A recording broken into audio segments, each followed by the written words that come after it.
The sun rose slowly over the plains of Kenya, painting the sky in colors of fire and gold. The land stretched wide, dotted with acacia trees and cattle moving gently under the watch of young Maasai herders. Among them was Naleyo, a girl of 17, with bright eyes and a spirit stronger than the wind. She belonged to the proud Maasai people, known for their red clothes, their courage, and their deep respect for tradition. Her father, Lameyan, was a respected elder, keeper of the village's sacred beads, the Red Beads of Enkai, said to hold the blessing of the gods. Those beads had been passed down for generations, believed to protect the village from drought when worn during the rain ceremony.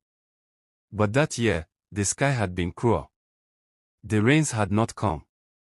The cattle were weak, the river had turned to dust, and the people whispered that Enkai, the sky god, had turned away from them. When the elders met beneath the great acacia tree, Lameyan stood tall with his wooden staff and spoke in a heavy voice. "It is time," he said. "We must choose a new bearer for the beads." Many expected the choice to fall on Soronka, a young warrior known for his strength and pride. He had fought lions, led the herds, and carried the air of a man who feared nothing. Naleyo sat quietly nearby, listening. She felt something stir in her heart, a calling, soft but strong. Not for glory, but for her people. That night, under the glow of the moon, she entered her father's hut. "Boba," she said softly, "I wish to wear the beads." Lameyan looked at her in surprise. "Naleyo, you are a girl. The beads have never been worn by a woman." "I know," she whispered, "but Enkai made no rule that said only men could be brave. Let me try." Lameyan saw in her eyes the same courage his ancestors once carried. After a long silence, he nodded slowly. "If your heart is pure, Enkai will see." At dawn, the drums began to beat, and the people gathered in the village square. Warriors stood proud in their red shukas, women sang songs to call for rain, and the elders prayed to the sky.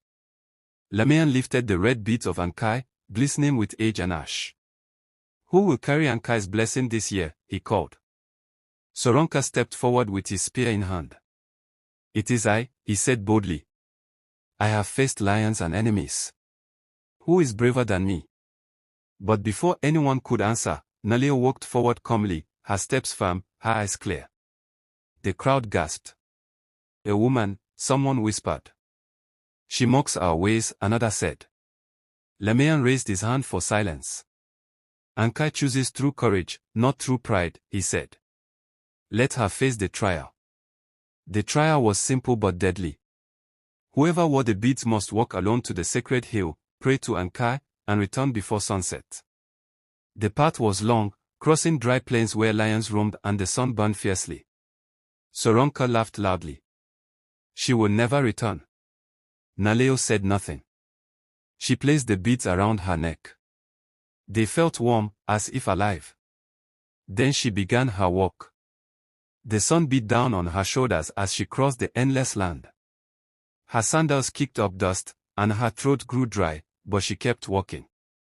At the dry riverbed, she found a small bird tangled in thorns, too weak to move. Time was running, but she could not ignore its suffering. She knelt, freed the bird gently, and gave it water from her gourd. When it flew away, a cool wind brushed her face, and she thought she heard distant thunder. She smiled and kept walking. Near the sacred hill, Naleyo felt eyes watching her. When she turned, a lion stood a few steps away, its golden mane glowing under the sun. Her heart raced, but she did not run. The elders had always said, "Fear feeds the lion." Slowly, she opened her shuka and spread it wide, her arm steady. The lion paused, its tail flicking, then turned and walked away into the grass. Naleyo's knees trembled, but she whispered, "Thank you, Enkai," and climbed the hill. At the top, she placed the red beads on the ground, knelt, and lifted her face to the darkening sky. "Enkai," she said softly, "the people are thirsty. Our hearts are tired.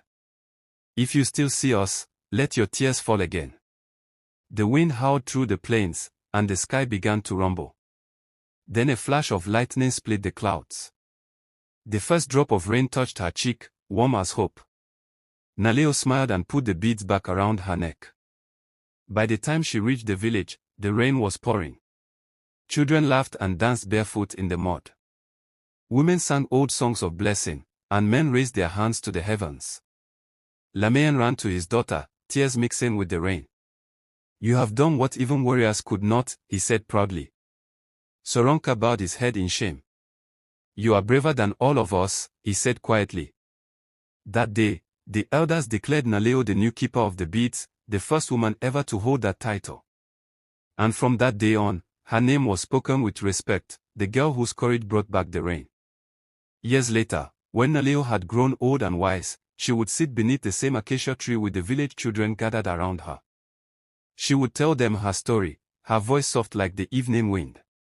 "Bravery," she would say, "is not found in the spear or the fight.